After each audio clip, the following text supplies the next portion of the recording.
ನಮಸ್ಕಾರ. ಸದಾನಂದ ಬಾಬುನ ಯೂಟ್ಯೂಬ್ ವಾಹಿನಿಗೆ ಸ್ವಾಗತ ಸುಸ್ವಾಗತ. ಪೊಲಿಟಿಕಲ್ ಕರಪ್ಷನ್ ಇದು ಬಂದಾಗಬೇಕು. ಯಾವಾಗ ಬಂದಾಗಬೇಕು ಅಂತಂದರೆ ಇಲ್ಲಿ ಏನು ರಾಜಕಾರಣಿ ಮಿನಿಟ್ ಕೊಡ್ತಾರಲ್ಲ, ಆ ಮಿನಿಟ್ ಬಂದಾಗಬೇಕು. ಮೊದಲು ರಾಮಕೃಷ್ಣ ಹೆಗಡೆ ಅವರ ನಂತರ ಈ ಮಿನಿಟ್ ಪ್ರಾರಂಭ ಆಯ್ತು ಅಂದರೆ ಈಗ ಡಿ ಸಿನೂ ಇಂತಿಷ್ಟು ಕೊಟ್ಟು ಬರಬೇಕು, ತಹಸೀಲ್ದಾರ್ ಇಂತಿಷ್ಟು ಕೊಡಬೇಕು, ಎ ಸಿಗಳು ಇಂತಿಷ್ಟು ಕೊಡಬೇಕು, ನಂತರ PSI CPI DSP ಇವ್ರು ಇಂತಿಷ್ಟು ಕೊಟ್ಟು ಬರಲೇಬೇಕು. ಅಂದರೆ ಪೊಲಿಟಿಕಲ್ ಕರಪ್ಷನ್ದಿಂದ ಇಡೀ ದೇಶ ದಿವಾಳಿಯಾಗಿದೆ. ಪ್ರಧಾನಮಂತ್ರಿ ಮೋದಿ ಇದ್ರ ಬಗ್ಗೆ ಗಮನವೇ ಇಲ್ಲ. ಮುಖ್ಯಮಂತ್ರಿ ಸಿದ್ದರಾಮಯ್ಯ ಕೇವಲ ನನ್ನ ವಿರೋಧಿಗಳು ಹೆಚ್ಚಾಗಿದ್ದಾರೆ, ನನಗೆ ಆಡಳಿತ ನಡೆಸಲಿಕ್ಕೆ ಕೊಡ್ತಾಯಿಲ್ಲ, ನಾನು ಹೆದರೋದಿಲ್ಲ, ಇದನ್ನೇ ಹೇಳ್ಕೊತ ನಡೆದಿದ್ದಾರೆ. ಅದರ ಪೊಲಿಟಿಕಲ್ ಏನು ಕರಪ್ಷನ್ ಇದೆ ದೊಡ್ಡ ಪ್ರಮಾಣದಲ್ಲಿದೆ. ಅವರು ಬಂದು ಇಲ್ಲಿ ತೆಗಿತಾರೆ. PDO ವರ್ಗಾವಣೆ ಆಗಬೇಕಾದ್ರೂ ದುಡ್ಡು ಕೊಡಬೇಕು. ಯಾವುದೇ ಒಂದು ಕ್ಲರ್ಕ್ ಅಥವಾ AWE ಸೂಪರ್ಡೆಂಟ್ ಇಂಜಿನಿಯರ್ ಎಲ್ಲ ಇಲಾಖೆಗಳಲ್ಲಿ ಪ್ರಮೋಷನ್ ಬೇಕಾದರೆ ದುಡ್ಡು ಕೊಡಲೇಬೇಕು. ಇದಕ್ಕೆ ಮಿನಿಟ್ ಅಂತಾರೆ. ಈ ಪೊಲಿಟಿಕಲ್ ಕರಪ್ಷನ್ ಬಂದ್ ಆಗದೆ ಹೋದರೆ ಇಡೀ ದೇಶಕ್ಕೆ ಉಳಿಗಾಲಿಲ್ಲ, ರಾಜ್ಯಕ್ಕೂ ಕೂಡ ಉಳಿಗಾಲಿಲ್ಲ. ಇದಕ್ಕೆ ಹೋರಾಟ ಮಾಡಬೇಕು. ಹೋರಾಟ ಮಾಡೋರು ಹೋರಾಟಗಾರರು ಅವರು ಕೂಡ ಅಡ್ಜಸ್ಟ್ಮೆಂಟ್ ಆಗ್ತಾಯಿದ್ದಾರೆ. ಮತ್ತು ಪ್ರತಿಯೊಂದು ಇಲಾಖೆಯಲ್ಲಿ ಲಂಚಾವತಾರ ಹೆಚ್ಚಾಗ್ತಾಯಿದೆ. ಹಿರಣ್ಯ ಲಂಚಾವತಾರ ನಾಟಕ ಏನು ಪ್ರಾರಂಭ ಮಾಡಿದರು, ಆವಾಗ ಎಲ್ಲ ರಾಜಕಾರಣಿಗಳು ತಂಡು ಹೊಡೆದಿದ್ರು, ಕೋರ್ಟಿಗೆ ಹೋದರು, ಸ್ಟೇ ತರಕ್ಕೆ ಪ್ರಯತ್ನ ಮಾಡಿದರು, ಆಗಲಿಲ್ಲ.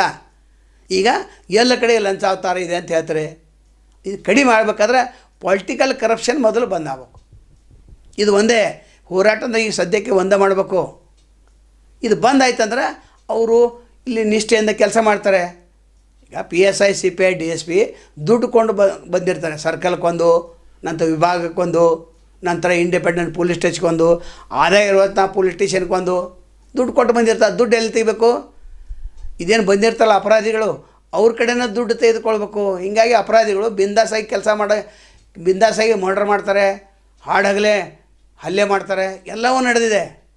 ಪ್ಲಾಟ್ ಇಲ್ಲ ಜಾಗದಾಗ ಪ್ಲಾಟ್ ಹಾಕ್ತಾರೆ, ಬೋರ್ಡ್ ಹಾಕ್ತಾರೆ.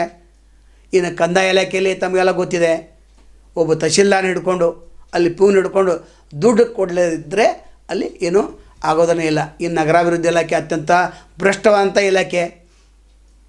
ಅದು ಯಾಕೆ ಭ್ರಷ್ಟ ಆಯ್ತಂದ್ರೆ ಈ ಪೊಲಿಟಿಕಲ್ ಕರಪ್ಷನ್ ಅಂದರೆ ಏನು ಮಿನಿಟ್ ಇದೆ ಇದು ಹೋಗ್ಬೇಕು. ಇದು ಸಾರ್ವಜನಿಕರು ಕೂಡ ಬೇಡಿಕೆ ಇಡಬೇಕಾಗ್ತದೆ. ಮತ್ತು ಅಧಿಕಾರಿಗಳು ಪಾಪ ಏನು ಮಾಡಬೇಕಾಗ್ತೈತೆ, ಅಲ್ಲಿ 10 ಲಕ್ಷ ಕೊಟ್ಟು ತೆಗೆದ್ರೆ ಇಲ್ಲಿ 20 ಲಕ್ಷ ಅವ್ನು ತೆಗಿಲೇಬೇಕು. ಅಂದರೆ ಅಭಿವೃದ್ಧಿ ಕಾರ್ಯಗಳು ಎಲ್ಲಿ ಆಗೋ? ಈಗ MLAಗಳು MP ಗಳು ಮಂತ್ರಿಗಳು ಮಹಾಪರಮ ಭ್ರಷ್ಟರು ಅಂತ ನೀವು ತಿಳ್ಕೊಬೇಕು. ನೀವೇನು ಮಾಡ್ತೀರಿ? ಅವ್ರನ್ನ ಸತ್ಕಾರ ಮಾಡತ್ತೀರಿ ಊರಾಗ. ಯಾರು ಇಡೀ ಆಡಳಿತ ವ್ಯವಸ್ಥೆಯನ್ನು ಹದಗೆಡಿಸಿದ್ದಾರೆ, ಯಾರು ಸಮಾಜವನ್ನು ಹದಗೆಡಿಸಿದ್ದಾರೆ, ಅವರಿಗೆ ಮತ್ತು ನೀವು ನಮಸ್ಕಾರ ಮಾಡತ್ತಿರಲ್ಲ. ಕಮಿಷನ್ ಇಲ್ಲದೆ ಯಾವುದೇ ಒಂದು ರೋಡ್ ಆಗಲಿ ಗಟ್ಟರ್ ಆಗಲಿ ಯಾವುದೇ ಅಭಿವೃದ್ಧಿ ಕೆಲಸಕ್ಕಾಗಲಿ ಬರೋಂಗಿಲ್ಲ. ಅವರು ಕಮಿಷನ್ ಕೊಟ್ಟ ನಂತರ ಬರ್ತಾರೆ. ಮತ್ತು ಗುತ್ತಿಗೆದಾರ ಏನು ಮಾಡಬೇಕು? ಪಾಪ 37,000 ಕೋಟಿ ಕರ್ನಾಟಕದ ಗುತ್ತಿಗೆದಾರರ ಬಿಲ್ ಕೊಡಬೇಕಾಗಿದೆ. ಬೆಳಗಾವಿ ಜಿಲ್ಲೆಯಲ್ಲಿ 4,000 ಕೋಟಿಗಿಂತ ಹೆಚ್ಚು ಬಿಲ್ ಕೊಡಬೇಕಾಗಿದೆ. ಬಿಲ್ ಹೆಂಗೆ ಕೊಡೋರು ಇವರು? ಸರ್ಕಾರದಲ್ಲಿ ದುಡ್ಡಿಲ್ಲ. ದುಡ್ಡು ಇದ್ದದ್ದೆಲ್ಲ ಈ ಅಧಿಕಾರಿಗಳು ರಾಜಕಾರಣಿಗಳು ಹೊಡೆದು ಬಿಟ್ಟರು. ಅಧಿಕಾರಿಗಳ ಪಾಪ ತಪ್ಪಿಲ್ಲ, ಮಿನಿಟ್ ಬಂದಾಗಬೇಕಂತಾರೆ ಅವರು.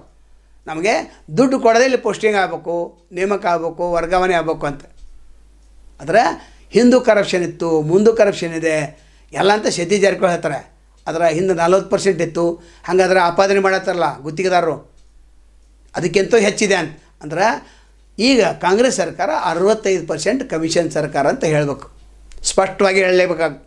ಯಾಕಂದರೆ 5 ಲಕ್ಷ ಪೋಸ್ಟಿಂಗ್ ಇದ್ದದ್ದು 10 ಲಕ್ಷ ಆಗಿದೆ. ಯಾಕಂದರೆ ಅವರು ಕೂಡ ಚುನಾವಣೆಯಲ್ಲಿ 10 ಕೋಟಿ ಬದಲಾಗಿ 20 ಕೋಟಿ ಖರ್ಚು ಮಾಡ್ತಾಯಿದ್ದಾರೆ. ಇದು ನಿಲ್ಲಬೇಕು. ಮತದಾರರು ಹಣವನ್ನು ತೆಗೆದುಕೊಳ್ಳದೆ ಮತ ಹಾಕಬೇಕು. ಒಂದನೇದು. ಎರಡನೇದು, ಹೋರಾಟಗಾರರು ಹೋರಾಟವನ್ನು ಮಾಡಬೇಕು.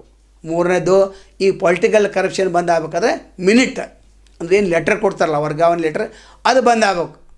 ಇದನ್ನು ಬಂದ್ ಮಾಡಿದರೆ ಸಿದ್ದರಾಮಯ್ಯವರು ಒಳ್ಳೆ ಆಡಳಿತ ನಡೆಸಿದಂಗೆ ಆಗ್ತದೆ. ಅದು ಇನ್ನು ಮುಂದಿನ ಮುಖ್ಯಮಂತ್ರಿ DK ಶಿವಕುಮಾರ್ ಬಂದ್ರೂ ಇದನ್ನು ಮಾಡೋರು ಅವರು ಮಿನಿಟನ್ನು.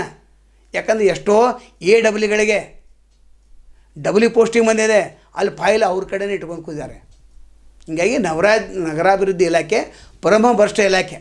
ಎಲ್ಲ ಇಲಾಖೆಗಳು ಅದೇ ಇದೆ. ಇದರ ಬಗ್ಗೆ ಸಾಮಾಜಿಕ ಹೋರಾಟಗಾರರು ಚಿಂತನೆಗಾರರು ಹೋರಾಟವನ್ನು ಮಾಡಬೇಕಂತ ಕೇಳ್ಕೊತೇವೆ. ನಾಳೆ ತಮ್ಮನ್ನು ಬಿಟ್ಟಿರ್ತೇವೆ. ಅಲ್ಲಿವರೆಗೆ ಎಲ್ಚಿವಾಗಲಿ. ನಮಸ್ಕಾರ.